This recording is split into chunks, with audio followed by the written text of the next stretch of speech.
Hello, മഴത്തുള്ളി മീഡിയയിലേക്ക് സ്വാഗതം.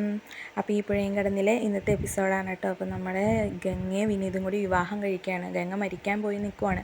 അപ്പോൾ നമ്മുടെ വിനീത് ഗംഗ ചാടാൻ തുടങ്ങുമ്പോഴത്തേക്കും പിടിക്കുകയാണ്. എന്നിട്ട് വിനീത് ചോദിക്കുകയാണ്, മരിക്കാൻ പോകാൻ തീരുമാനിച്ച ജീവിതം എനിക്ക് തന്നൂടെ, ഞാൻ പൊന്നു പോലെ നോക്കിക്കോളാം എന്ന് പറയുകയാണ്. അപ്പോൾ ഗംഗ സങ്കടത്തോടെ വിനീതിനെ കെട്ടിപ്പിടിക്കാണ്ട്. ഇത് കണ്ട് കാവേരി നല്ല സന്തോഷത്തിലാണ് കേട്ടോ. അതിനുശേഷം ഇവർ അമ്പലത്തിലേക്ക് ചെല്ലുകയാണ്. അപ്പോൾ ജയപാലനാണെങ്കിൽ ഇവിടെ പൂജാരീനെയും പറഞ്ഞു വിട്ടു, ഭയങ്കരമായിട്ട് സന്തോഷമായിട്ട് നിൽക്കുവാണ് കേട്ടോ.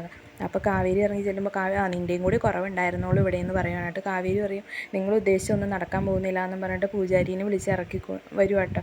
അപ്പോൾ പൂജാരി എന്നിട്ട് നിങ്ങൾ തന്ന പൈസ ഒക്കെ വഴി പിടിച്ചോ, ഇത് കൊണ്ട് ആഹാരം മേടിച്ച് കഴിച്ചാൽ പോലും തൊണ്ടയിൽ നിന്ന് ഇറങ്ങില്ല, നിങ്ങൾക്ക് അവസാന കാലത്ത് വെള്ളം ഇറങ്ങിച്ചാൻ വേണ്ടി ഞാൻ പ്രാർത്ഥിക്കാം എന്നൊക്കെ പറഞ്ഞിട്ട് പോവാണ്. എന്നിട്ട് കാവേരിയുടെ വക കുറേ ഡയലോഗുണ്ട്. ഇതൊന്നും അല്ല, എൻ്റെ അച്ഛനെ സ്നേഹിച്ച് ചതിച്ചതിന് നിങ്ങളുടെ പതനം തുടങ്ങിയിരിക്കുന്നു, അതിൻ്റെ ആദ്യ പടിയാണിതെന്നൊക്കെ പറയുകയാണ് കേട്ടോ.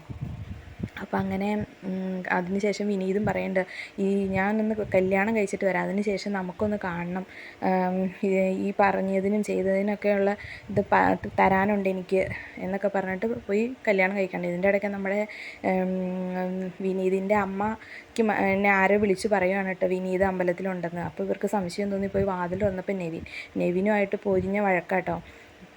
അപ്പം നെവിൻ പറയുന്നുണ്ട്, നിങ്ങളെപ്പോലെ ഒരു അമ്മയും ചേച്ചിയും ഉണ്ടാവില്ല, അവൻ്റെ ആഗ്രഹം സാധിച്ചു കൊടുക്കാതെ. നിങ്ങളൊരമ്മയാണോ ഒരു ചേച്ചിയാണോ, കല്യാണം കഴിച്ച് വിട്ടവർ ഇവിടെ വന്ന് നിന്നിട്ട് അവൻ്റെ കാര്യത്തിൽ ഇടപെടേണ്ട ആവശ്യമുണ്ടോ എന്നൊക്കെ ചോദിച്ചിട്ടുണ്ട്. എന്നാൽ നിങ്ങൾ വരണ്ടെങ്കിൽ പോരെ, ഇപ്പോൾ കല്യാണം കഴിഞ്ഞാണോ നിങ്ങൾ പോരെ എന്നൊക്കെ പറയാം. അപ്പോൾ ചേച്ചി എന്ത് വഴക്കുണ്ടാക്കുവാണ് കേട്ടോ. നിങ്ങളിപ്പോൾ എന്ത് പറഞ്ഞാലും നിങ്ങൾ പോലീസിനെ വിളിച്ചാലും എന്ത് ചെയ്താലും എന്നെ ഒരു ചുക്കും ചെയ്യില്ല, അവൻ്റെ തീരുമാനം എന്താണോ അതുപോലെ തന്നെ നടക്കുകയുള്ളൂ, നിങ്ങൾക്കിനി ഒന്നും പറയാനുമില്ല, ചെയ്യാനില്ല, എന്നോട് വിനീതിൻ്റെ അടുത്ത് പെരുമാറിനോട് എൻ്റെ അടുത്ത് പെരുമാറണമെങ്കിൽ ഇതായിരിക്കില്ല അവസ്ഥ എന്നൊക്കെ പറഞ്ഞിട്ട് നവീൻ അങ്ങോട്ട് പോയിട്ടോ, കല്യാണം കൂടാനും പോയേക്കുക. അങ്ങനെ ഇന്നത്തെ എപ്പിസോഡ് ഇതൊക്കെയാണ്. അപ്പോൾ നമ്മുടെ ഗംഗയും വിനീതും കൂടി വിവാഹം കഴിച്ചു, വിനീതിൻ്റെ ആഗ്രഹം സഫലമാവുകയാണ്. അടുത്ത എപ്പിസോഡുകൾ നല്ല തകർപ്പൻ എപ്പിസോഡുകളായിട്ടോ. വിനീതിൻ്റെ അമ്മ നാളത്തെ എപ്പിസോഡിൽ പൊളിക്കുന്നുണ്ട്. വിനീത് മരിച്ചുപോയി, എനിക്കങ്ങനെ ഒരു മകനില്ല എന്നൊക്കെയാണ് കേട്ടോ നമ്മുടെ സുജാത പറയുന്നത്. അപ്പോൾ നാളത്തെ എപ്പിസോഡിൻ്റെ റിവ്യൂ ആയിട്ട് വീണ്ടും കാണാം. അപ്പോൾ നമ്മുടെ ചാനൽ ഇഷ്ടപ്പെടുകയാണെങ്കിൽ സപ്പോർട്ട് ചെയ്യണം.